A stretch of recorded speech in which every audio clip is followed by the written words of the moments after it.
Hi, welcome to our channel where we share the most intriguing stories. At midnight, by a crackling fire in the Colorado wilds, two war vets toast old times, unaware that a war is brewing. When a ruthless HOA tries to claim a private lake that's been in one family for generations, one man stands his ground. What follows is a battle of borders, truth, and grit. I always say there's no better sound than a campfire crackling against the silence of Colorado Highland nights. That and the satisfying plunk of a baited hook dropping into still lake water. My ranch stretches across 320 acres of God's country, pines, ridgelines, and my private lake, tucked away in the southeastern basin of the property. I've fished that lake since I was a boy.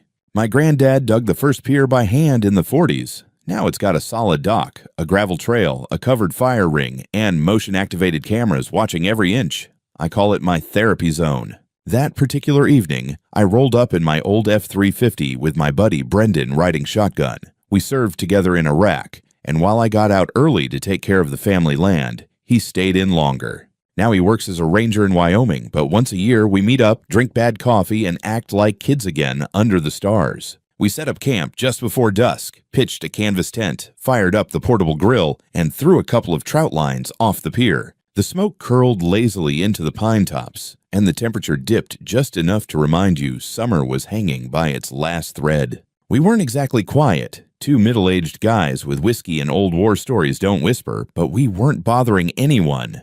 The closest house was a good half-mile upslope across the ravine, where that new HOA neighborhood, Summit Shore Preserve, had mushroomed up 3 years ago. Fancy glass mansions with solar roofs, outdoor yoga decks, and people who thought rural meant weekend wine tasting with a lake view. I'd met a few of them in passing, mostly fine except for their president, Karen Reed. She had that permagrin of someone who says namaste right before suing you over a mailbox color. Around midnight, Brendan was poking the fire and trying to convince me aliens lived under the Rockies when I noticed the security feed buzz on my phone.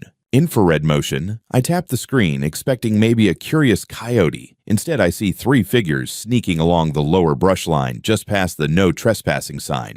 One woman, blonde, bob haircut, clipboard in hand. Two others, both in those stupid matching HOA windbreakers like they were on some sort of suburban recon mission. Uh-oh, I said, turning the phone to Brendan.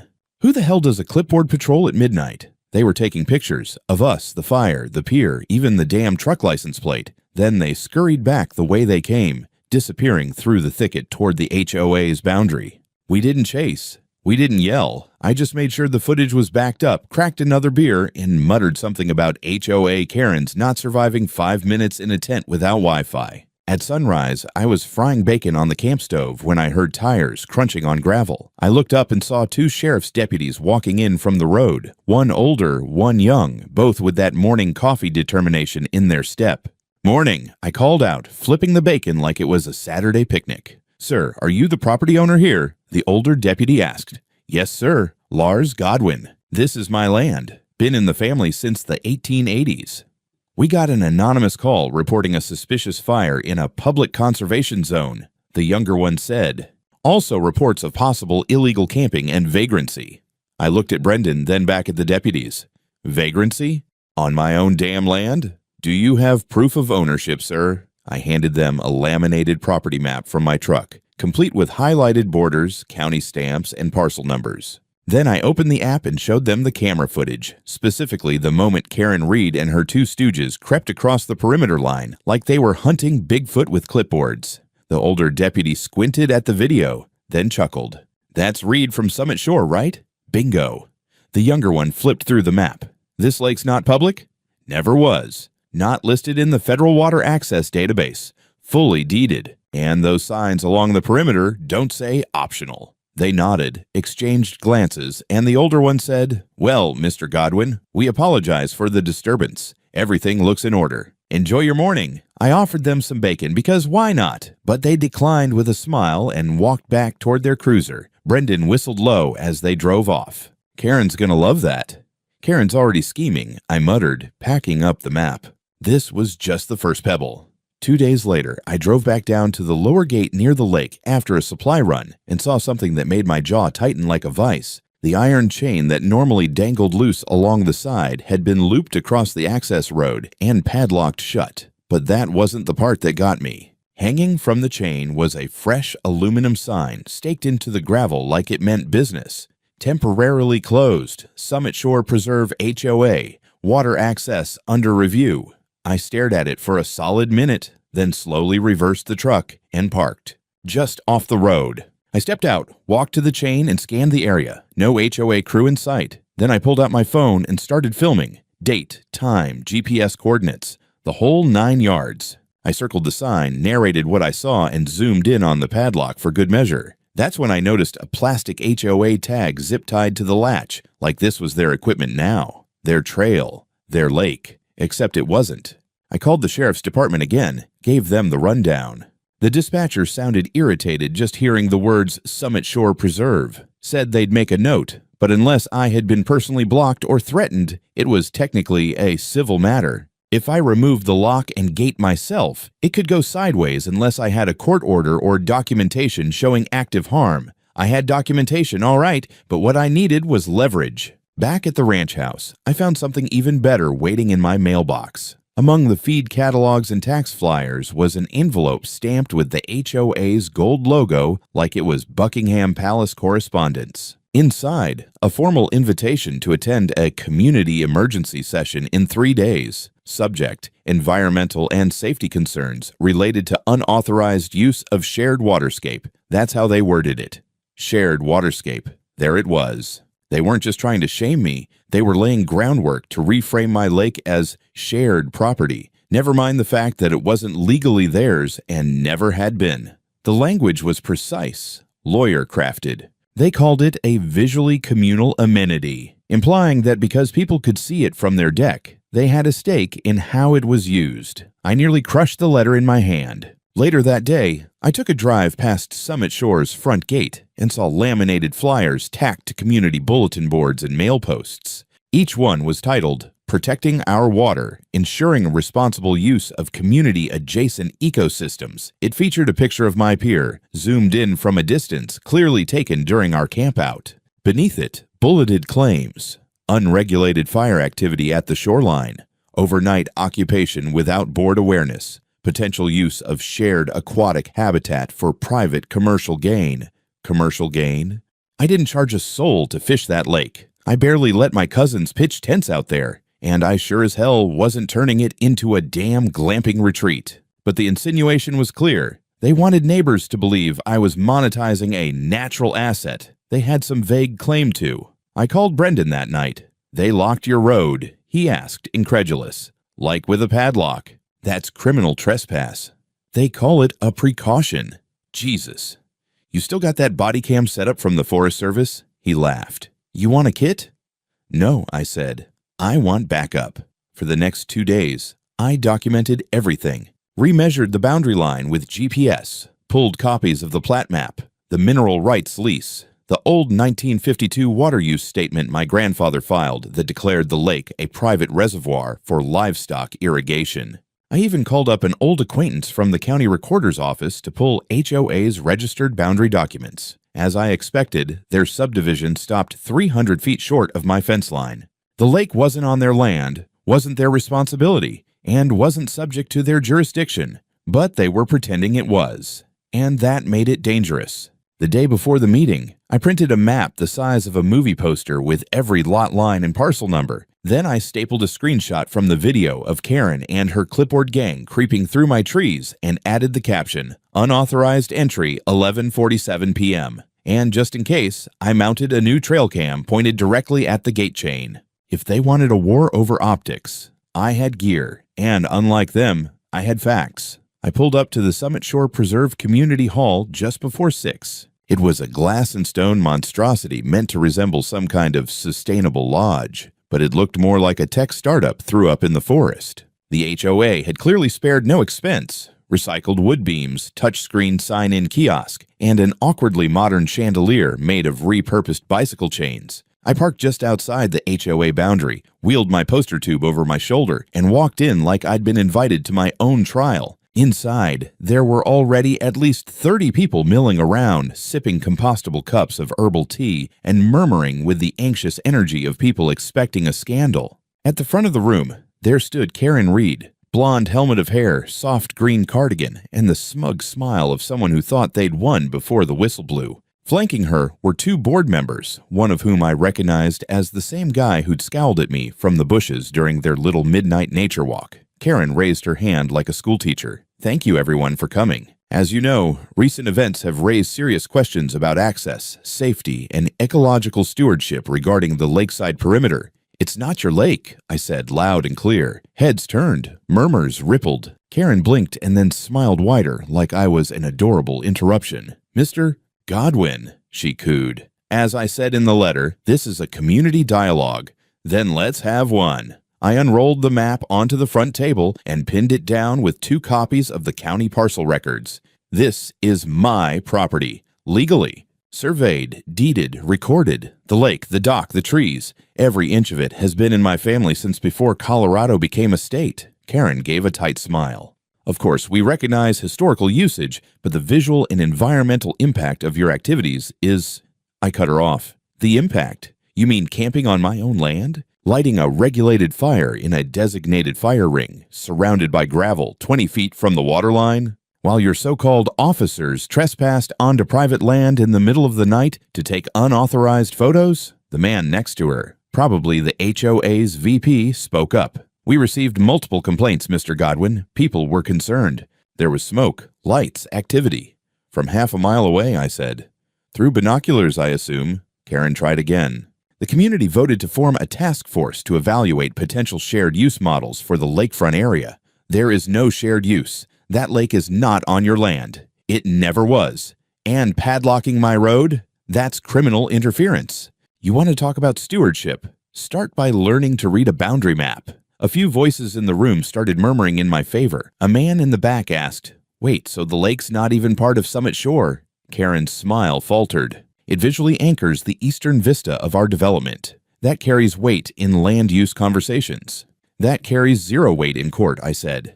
I've already filed a statement with the sheriff. And if I find one more lock, one more fake sign, or one more HOA volunteer on my side of the fence, I'm filing charges. The room went quiet. Karen stared at me, her face tightening in a way that betrayed real panic for the first time. She leaned in slightly. You're being combative, Mr. Godwin. Lady, you brought the fight. I packed up the map, turned, and left without another word. No applause, no outrage. Just silence.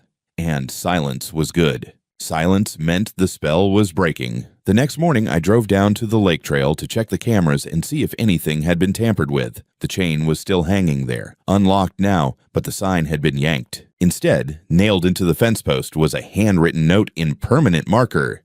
Enjoy your toxic runoff lake, redneck.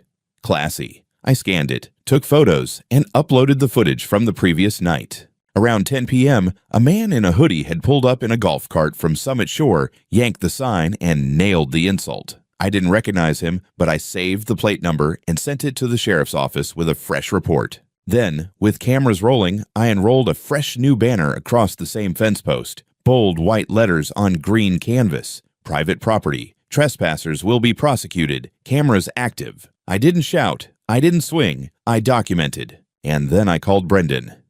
I'm bringing the bolt cutters tomorrow, I said. We're taking that gate back. Brendan rolled up in his green Tacoma just after noon, wearing his old Ranger vest like a uniform. The sun was high, the pines casting sharp shadows across the lower trail, and I was already setting up the GoPro on a fence post when he hopped out with a toolbox in one hand and a thermos in the other. You sure you want to film this? He asked, unscrewing the cap. I want it on record, I said, checking the drone battery. No swearing, no threats, no theatrics. Just 2 veterans cutting a lock off private property. We hiked the short slope down to the gated trailhead. The padlock was new, not the same one from 2 days ago. Brass, chunky HOA logo engraved on the front. So they weren't even trying to be subtle anymore. Ready? Brendan asked, already lining up the bolt cutters. I nodded. He made one clean snap. The lock popped and fell into the dust. Civil disobedience complete, he muttered. I lifted the chain off the gate, pushed it open, and waved at the drone hovering silently above. Then we walked through, casual as you please, down toward the pier. The lake shimmered ahead like a sheet of polished steel. For half a second, it felt like victory. And then the shouting started. 3 voices behind us. Fast footsteps, crunching gravel. I turned around just in time to see a small crowd barreling toward us down the access path from Summit Shore. Karen in the lead, hair flying, phone in one hand, HOA clipboard in the other. Behind her were 2 of her regular goons, one of them her husband, the other the same guy who tried to take a swing at me back at the meeting. "What do you think you're doing?" Karen barked, breathless. Brendan raised an eyebrow. "Walking." "You've tampered with HOA property. That's felony vandalism." Brendan just blinked. "You locked a gate on someone else's land." I stepped forward, calm and clear. "This is private property. You've seen the maps.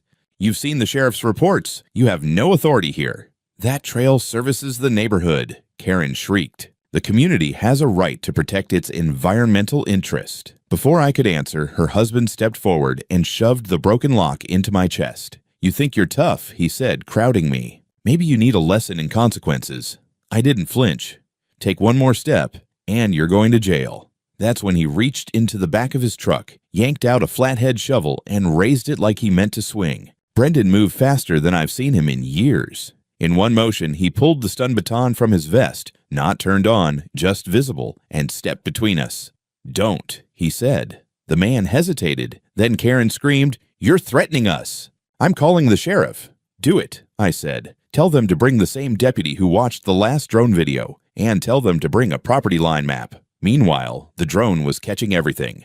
The footage showed the lock removal, the trespass, the attempted assault. No edits, no voiceover, just truth. Karen fumbled with her phone, muttering something about ecological violations and private militias. I don't think she knew which story she wanted to run with. We stood there like that for nearly 15 minutes until we heard sirens coming up the Ridge Road. 2 sheriff cruisers pulled up near the trailhead. The same older deputy from before stepped out. His hand went to his radio and he gave me that look, the one that says, "You again?" I waved. "Afternoon, deputy. Glad you could make it." Karen ran to him first, of course, arms flailing, shouting about destruction of public assets, threats with weapons, and a possible armed conspiracy. The deputy listened, nodded, then walked over to me. "You got the video?" I handed him the SD card from the drone. "Uncut, start to finish."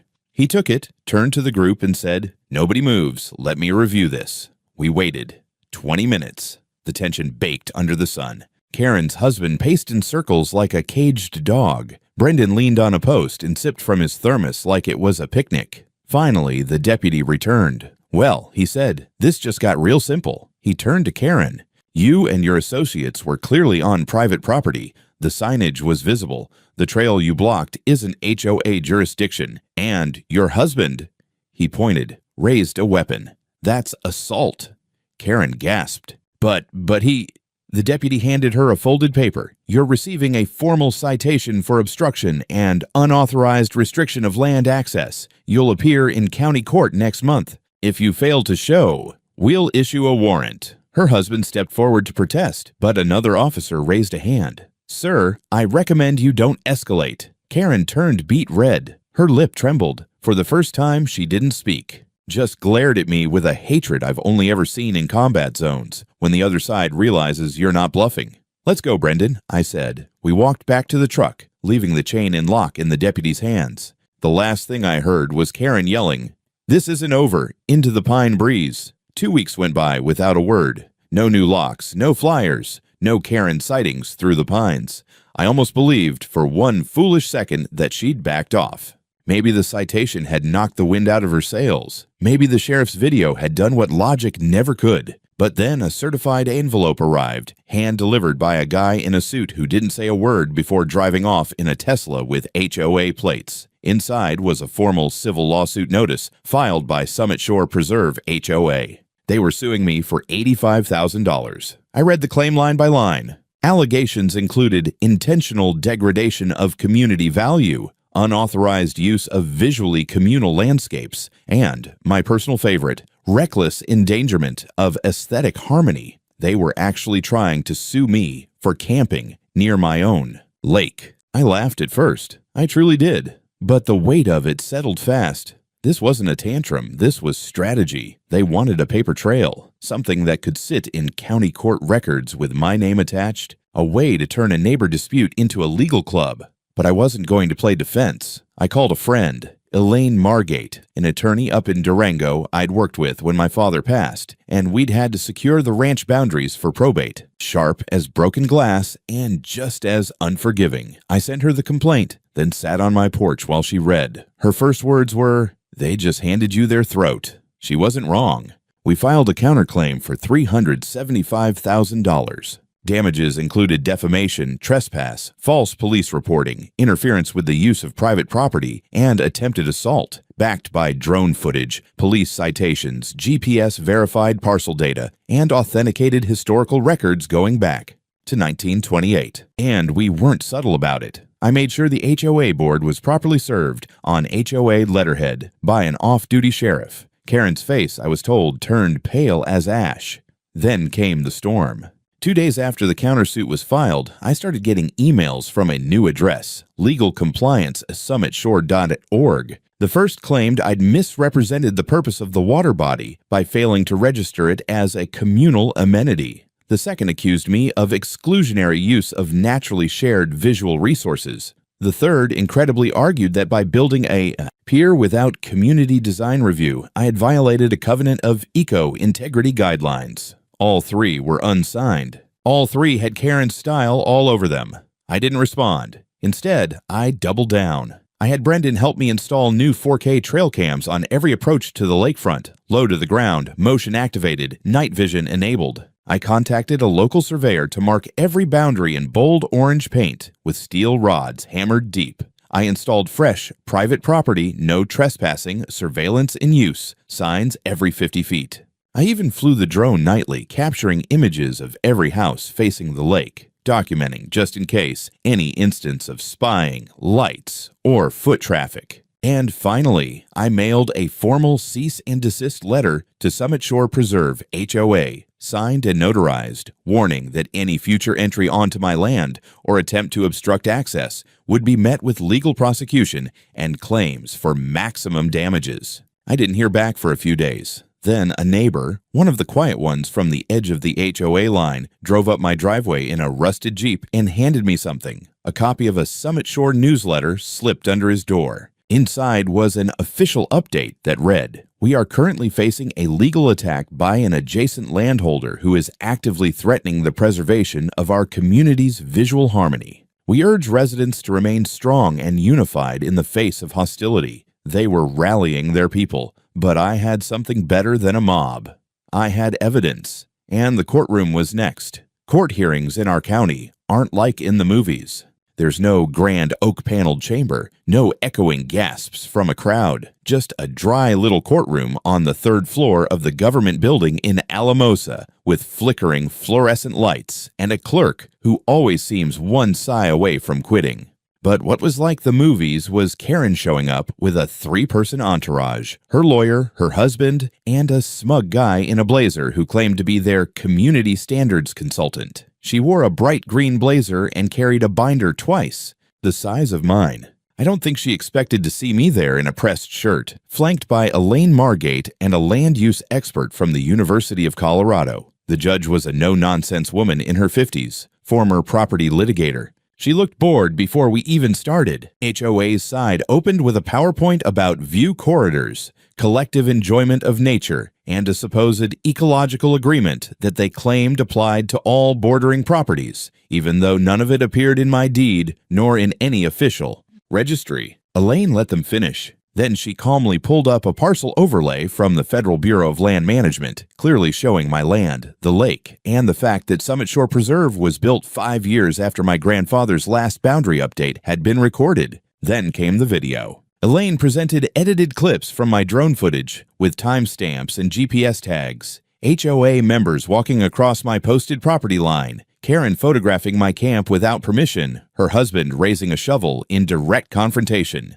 The sheriff's incident reports were printed, highlighted, and entered into evidence. Karen looked like she was trying not to choke, but the real nail came from the land use expert. He explained that the lake, shallow, seasonal, and technically without a defined inlet or outlet, was not legally considered a navigable public water body and therefore not subject to any shared use laws in Colorado unless explicitly designated, which it wasn't. Then Elaine handed the judge copies of my property tax records going back 15 years, historical photographs showing my grandfather fishing off the same shoreline in 1947, and perhaps most damning, Karen's own HOA promotional flyer that referred to the lake as a scenic backdrop, not part of HOA management. When the judge recessed for lunch, I caught Karen in the hallway, whispering to her lawyer, visibly pale. Her husband paced. The consultant looked like he was trying to disappear into his phone. After lunch, the judge came back with her ruling, calm, clipped, and devastating.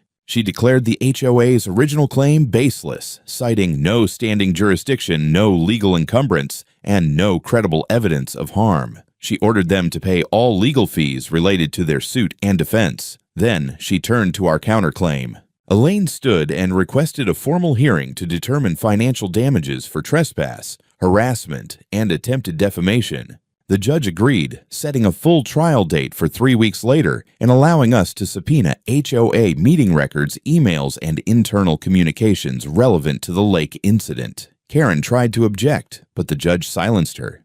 "You initiated this legal action, Mrs. Reed. If you're unhappy with the process, you should have stayed out of court." We walked out of that building with momentum behind us. Elaine was already drafting the subpoena requests by the time we reached her car. That night, I sat by the fire pit near the lake with a beer in hand, watching the water reflect the stars. The gate was still closed, my camera still rolling, but for the first time in weeks, the silence felt like mine again. The subpoenas landed like grenades. Karen and the HOA board tried to delay, of course, citing privacy, vague claims about member confidentiality, and one hilarious email where Karen claimed her files were accidentally deleted by a system update.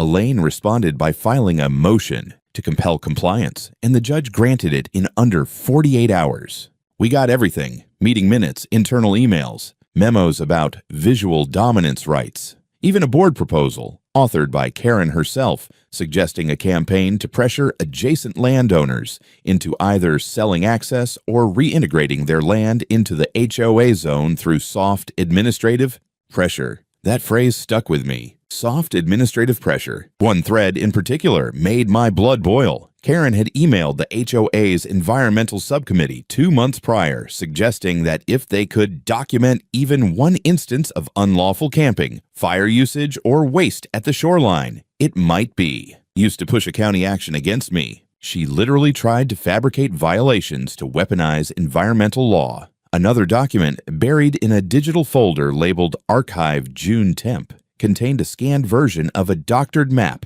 showing the lake overlapping HOA parcels. The original version, dated 3 months earlier, showed the real boundary. The fake one had been used in their community meeting to justify chaining my access road. Elaine's eyes lit up. "That's fraud," she muttered, almost gleeful. We filed an amended complaint the next morning, now requesting punitive damages and citing intentional misrepresentation, malicious prosecution, and falsification of public claims. Karen's lawyer tried to settle. He called Elaine with a proposal. HOA would drop all actions, pay a token settlement, and issue a private apology. Elaine asked him, "Do you think my client wants an apology?" Then she hung up. Meanwhile, I upgraded my perimeter security. Motion-activated floodlights, wireless alarm sensors on the trail, and I installed a brand new steel gate at the lake access road, this time with biometric keypad entry. Anyone without my fingerprint or my authorization code wasn't getting through. Period. That same weekend, a truck with a landscaping trailer was caught on one of my cams attempting to reverse down my access trail. No logo, no markings. When the driver saw the locked gate and cameras, he just sat there for 5 minutes, then left. I sent the footage to Elaine. She sent it to the judge. The trial date approached like a slow-moving storm, and you could feel the tension in the air. HOA board members started avoiding me in town. Karen stopped showing up at their usual meetings. One neighbor said she was working remotely from her mountain house. Her husband put their place up for sale off-market, which told me they were panicking. I kept fishing, kept the camp ready, built a small pier extension with solar lights and a bench, invited a couple of veterans I served with to visit for the weekend. Just regular guys with boots and memories, throwing lines and sharing beers. We didn't talk about the HOA. We didn't need to. They'd already lost the lake. They just didn't know it yet. The trial opened on a Tuesday morning with a packed gallery, not because anyone cared about HOA politics, but because word had spread that this was going to be a reckoning. Locals knew me. Some had worked on my land, hunted the outskirts, or brought their kids to fish the lake's edge back in the day. Others had long disliked the HOA's new money arrogance. The courtroom didn't take sides until Karen walked in. She wore gray this time, hair tied back, lips pursed like she was bracing for dental surgery. Her husband sat stiff beside her, and the consultant from before didn't even bother to show. Their new attorney looked half her age and twice as nervous. Elaine started with the drone video again. The judge had already seen it, but this time the jury did too. Crystal clear aerial footage of Karen and others marching past a private property no trespassing sign, taking photos, chaining the gate, and arguing with me. The moment her husband raised the shovel drew a few audible gasps from the jury box. Then came the emails. One by one, Elaine walked the jury through HOA board communications, Karen's original suggestion to target me, the request for dirt on my usage of the lake, the manipulated map. Every slide, every document, time to hit harder than the last. Karen tried to hide her discomfort, but when the forged map came up, highlighted against the original, her head dropped. Elaine's voice never rose. She just kept going, methodical and relentless. When it was our turn to testify, I stood, told my story simply, that I'd camped on my own land, on the same spot my father and grandfather had fished before me, that I never once charged anyone to use the lake, never violated fire restrictions, and never asked anyone to leave unless they crossed the boundary. The jury listened, and when Elaine showed them the county survey overlays and federal registry entries confirming my ownership and exclusion from any HOA charter, several heads nodded. Then it was Karen's turn. She didn't do well. Cross-examination revealed inconsistencies. She claimed she believed the lake was shared, but couldn't explain why HOA newsletters had referred to it as a scenic backdrop and not an amenity. She denied seeing the private property sign, but was shown a photo of her standing right next to it. Elaine, smiling politely, asked her, "Do you routinely ignore legal signage when it's inconvenient, or only when it involves lakes?" The courtroom laughed. The judge didn't object. By day 3, it was over. The jury came back in just under 2 hours. Their verdict? Full dismissal of all claims by the HOA, for $10,000 in compensatory and punitive damages awarded to me. Formal censure of Summit Shore Preserve HOA for coordinated harassment and abuse of process. Karen didn't look at me as the verdict was read. Her husband stood frozen, like his spine had locked in place. The judge thanked the jury, banged her gavel, and that was that. But as I walked out of that courtroom into the sunlight, something else happened.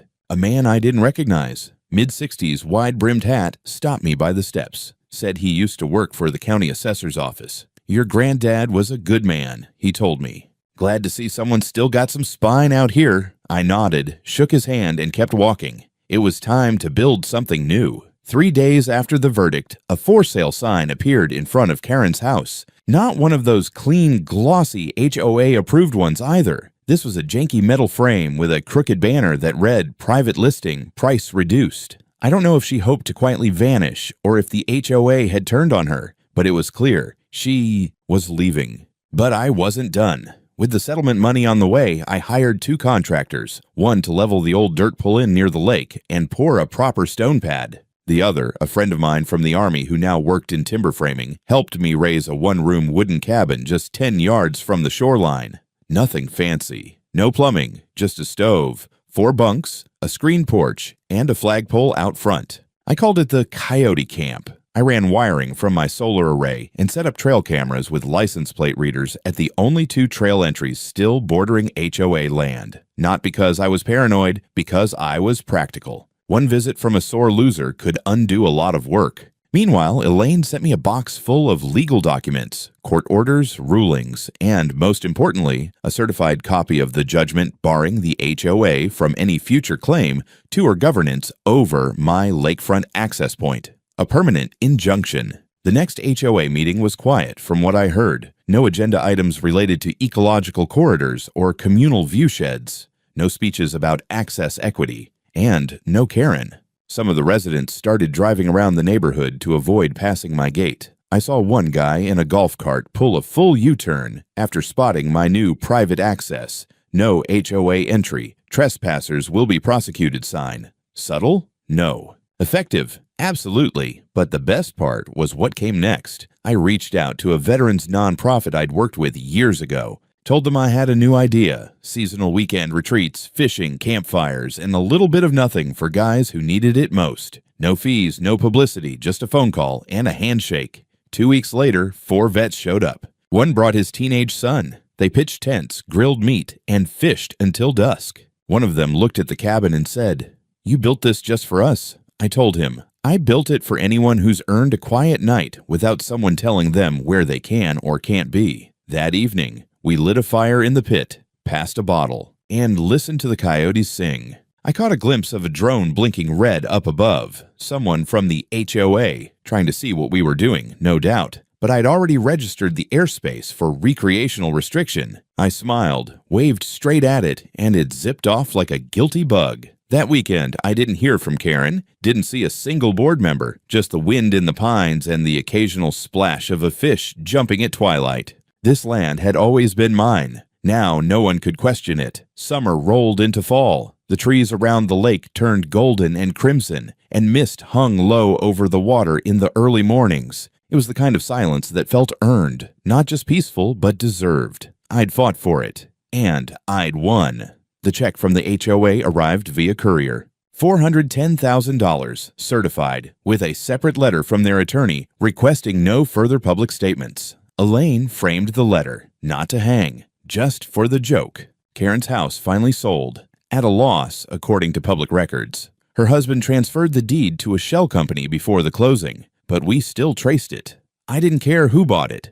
Whoever they weren't getting near my lake. A few weeks later, I got a call from the sheriff. He let me know, with a dry chuckle, that Karen had been formally indicted on charges of filing a false police report, falsifying legal maps, and obstruction of justice. Apparently, forging municipal documents and harassing non-members didn't sit well with the district attorney, especially after all the publicity. She turned herself in and was released on bail, but sentencing was expected before the year was out. She won't be running any more HOA meetings. As for the Summit Shore Preserve Board, they issued an amended charter stating that the HOA holds no authority, implied or actual, over adjacent non-member properties. A copy of that amendment now hangs inside the cabin, next to the fish chart, the yay first patch of military unit stickers, and a laminated photo of the old family deed from 1889. On Veterans Day, we hosted a small gathering, 12 of us this time, some with wives or sons. No press, no officials,